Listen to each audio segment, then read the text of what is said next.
কাজে যোগদান করতে পারবো না, কারণ এইভাবে এখন তো আমাদের বয়স নেই, আমরা কিভাবে কাজে ফিরে যাব। এখন তো আমরা এই চাকরির আশায় অনেকদিন বসে রয়েছি। তাই উপর মহলের কাছে, ডাক্তার ইউনূস স্যারের কাছে আমাদের আকুল আবেদন, উনি যাতে আমাদের দ্রুত পুনর্বহাল করে দ্রুত কাজে যোগদান করার জন্য সহযোগিতা করে।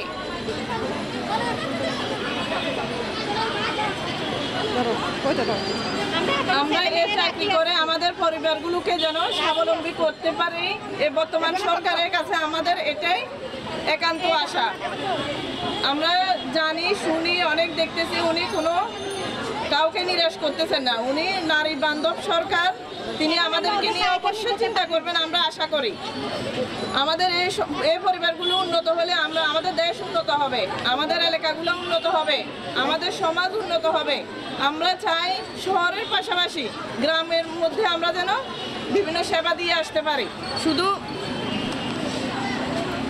আমাদের শহরগুলো উন্নত হলে তো আমাদের দেশ উন্নত হবে না। আমাদের দেশ উন্নত হওয়ার জন্য আমাদের বিভিন্ন এলাকা অঞ্চল এবং মা বোনদেরকে সেবা দিয়ে উন্নত করতে হবে। আমাদেরকে যেন তাড়াতাড়ি দ্রুত কাজে যোগদান করার জন্য উনি আমাদেরকে সহযোগিতা করেন, এটাই আমরা আশা করি এখানে আজকে উপস্থিত।